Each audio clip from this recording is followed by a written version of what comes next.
Hi, I'm Rico and this is the game plan. I wanted to make a video for kind of advice around Kickstarter. I've backed probably, man, I should probably count, maybe 50 to 60 games on Kickstarter. And, over that time I've learned quite a few things about what I look for, and uh, there are some topics I think that would be just generally good knowledge, and I'd like to cover a lot of those for people. And then I have a few personal things I'd like to throw in at the end that definitely won't be for everybody, but something that I like to do for myself. So let's get started.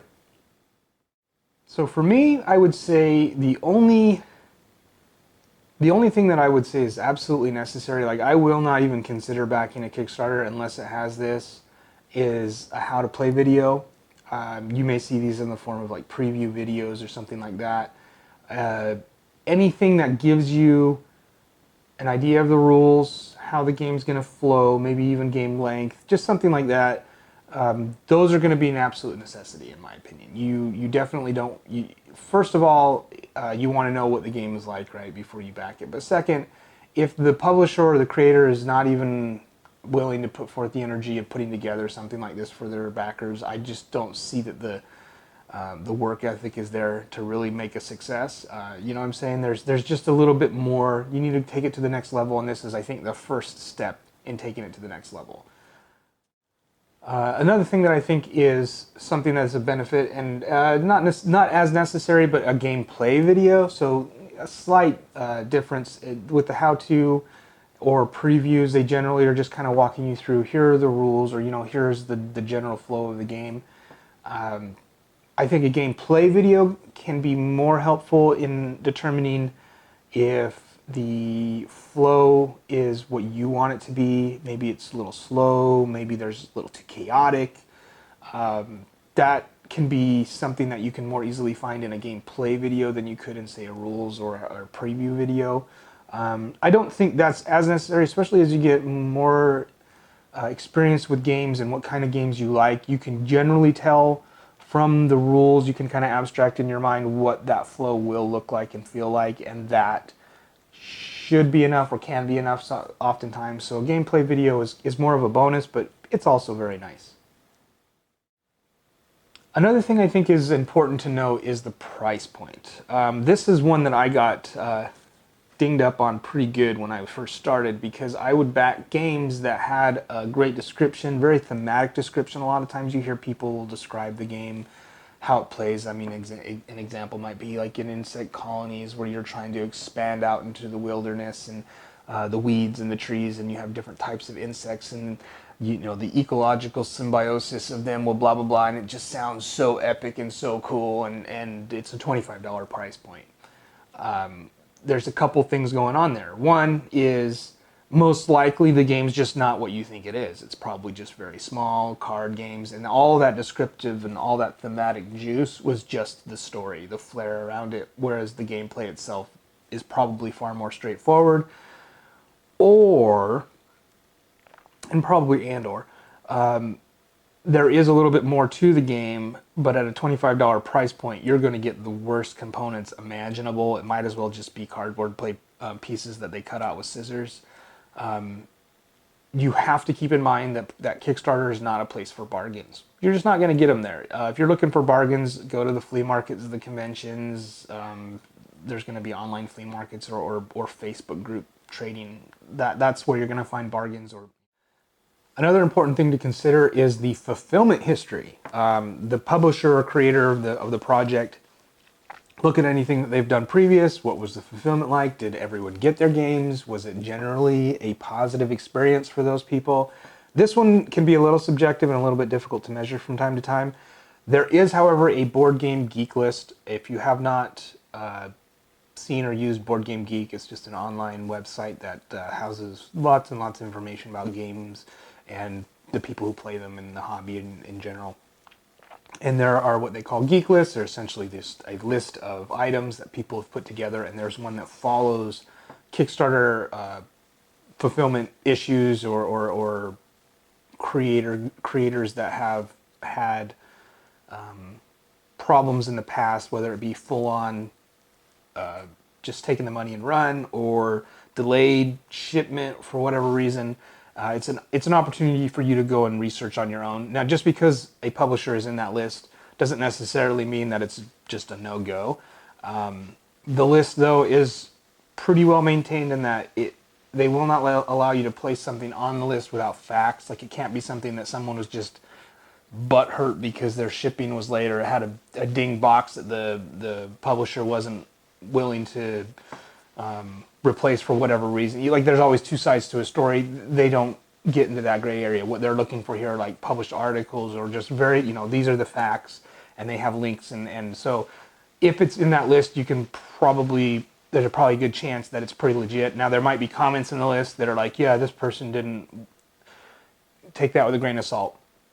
But at least the list is there, and I would recommend at least looking to see if maybe there's some glaring problems with this particular publisher or creator. And also, one thing I really like about this list is it's very good at tying together multiple listings. So it's very common that people who have had failed Kickstarters, or I shouldn't say failed Kickstarters, have botched the Kickstarter project in the past, will change names. They'll get a new account. They'll get, whatever, they flop around so you don't know, you can't follow their history.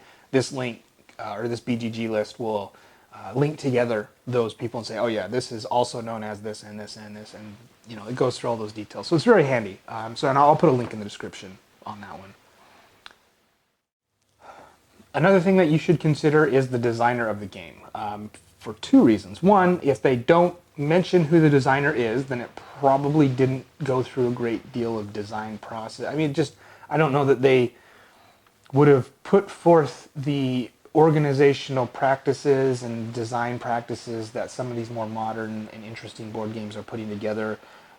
It could be an indication of a very amateur board game creator.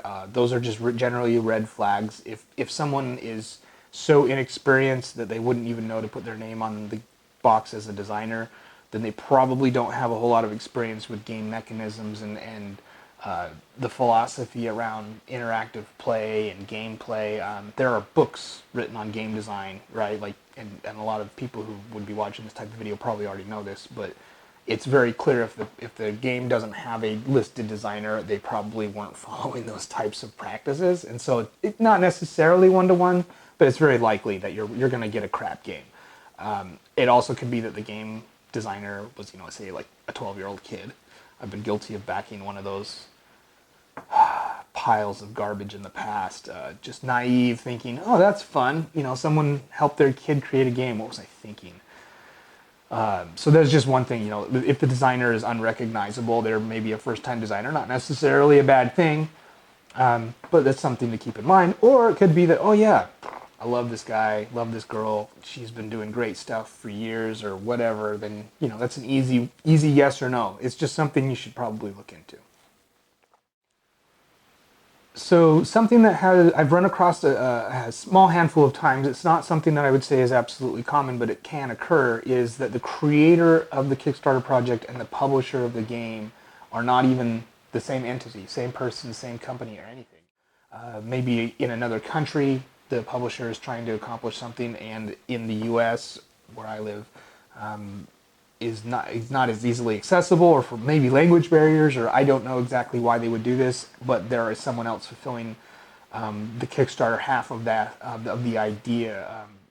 I found that when headaches do occur, it's because of a lack of communication, and when you add one more layer, especially at this position in the tree of what's going on, you've got your backers and then the Kickstarter project. That's a very large layer that if something were to go wrong, having two different paths of communication can really slow things down. It can, I've seen a lot of that miscommunication between those two parties, and setting expectations to Kickstarter backers from people who are not making the design or decisions about the game.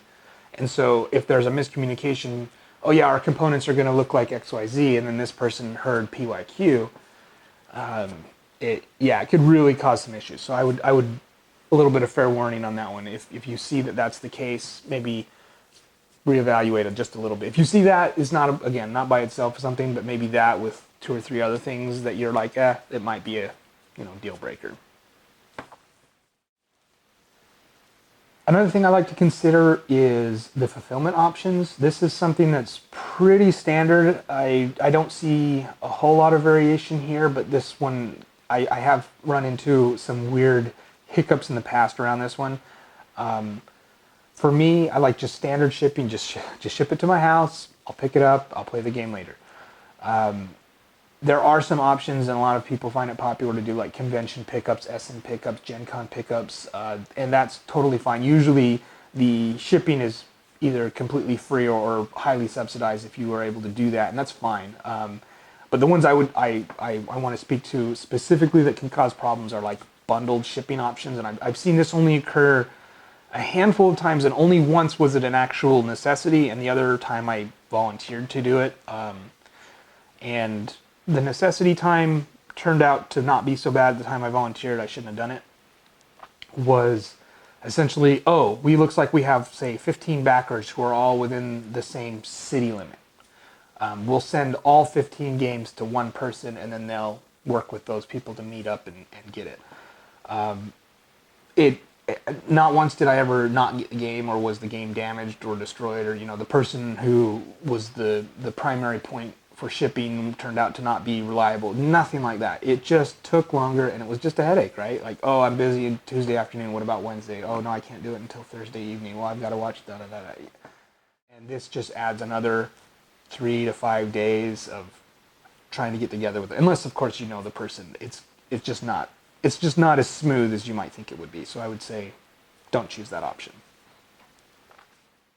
And then I have 3 items that I'd like to go over as just kind of personal things that I tend to gravitate to or tend to avoid, or practices that I do during Kickstarters to keep myself engaged and enjoying the process as much as I can.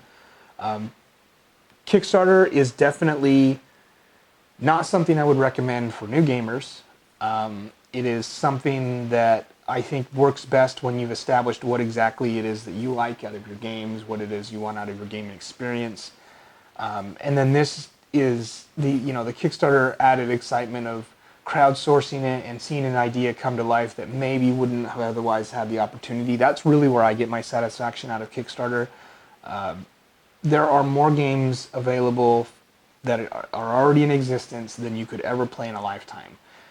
So the point of Kickstarter is not to get the opportunity to play games because you wouldn't otherwise have opportunity to play great games. Absolutely not the case.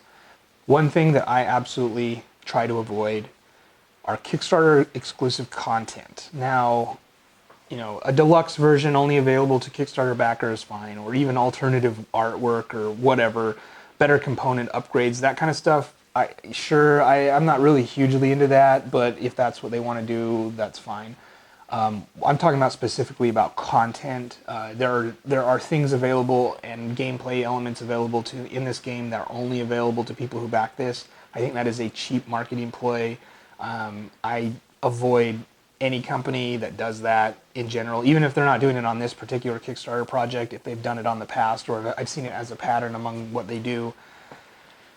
No, I think that's just lame. Now, there are times, and I think this is fine, there are times where they say this particular content is Kickstarter exclusive for, say, the first year, and then they start releasing it as promos or mini expansions you can purchase later or whatever. That's fine. I just think that that FOMO, that fear of missing out, and just grabbing into that psyche of people, I think is just a cheap ploy. So that's why I avoid those. One thing that I have not yet seen, but I wanted to mention it here because it's kind of been something I've tried to keep my eye out for, and when they actually get to this point, which I hope they do, is Dized integration. There's an app called Dized, D-I-Z-E-D, and it is essentially like a tutorial / wiki for rules type of thing for an app for your phone or tablet, where you can, if you have the tutorial, you can actually set it up and it'll walk you through setup and little animations of how to play it, and it kind of walks you through basically everything. It's really, really cool. Unfortunately, there's not a whole lot of content there. On the rules side, they're the same app, but you can actually access the rules, and the idea is you could say, look up, you need to grow grains, and the grains will be highlighted, and you click on grains, and it'll bring up everything in the rule book that revolves around grains. So if you have any questions about how grains work in your game, you can look really quickly, and it's great flow. The way that it's been built and put together, I've actually seen the back end of the tool set for what they use to put this together. It's really, really cool. These guys did such a great job putting it together. And if publishers and creators would latch onto this and add this as an element to their Kickstarter campaign, wow. I mean, to me, it would replace rulebooks outright. There's no reason to have a rulebook if you have the tutorial version of this and the rulebook in there as well. Whoa. That felt weird. So my camera decided that it didn't want to finish the recording the last thoughts that I had, and I only noticed during editing. So here I am. I'm going to share you the final thoughts that I had with the Kickstarter stuff. So for me, I've mentioned Kickstarter is something that I do. It's fun. It's being part of that excitement of seeing the production come to life and watching the shipping and being part of the whole process and getting all that kind of information from the publisher and getting the box unboxing. That's just fun. What's not fun for me are the jerks in the comments ruining that fun. And there's no lack of jerks in the comments. And so for me, I just avoid reading the comments altogether. I find that when I do that, I just can't get caught up in any negativity or anything that might ruin the fun for me. So that's kind of my final thought, is just avoid the comments, and should be good. So those are some of my thoughts on Kickstarters and things I try to look for or avoid. I'll leave links in the description below for some of the things that I was discussing, and I'd love to hear your comments or thoughts on things that you look for or try to avoid in Kickstarters. So thanks for watching, and I'll see you next time.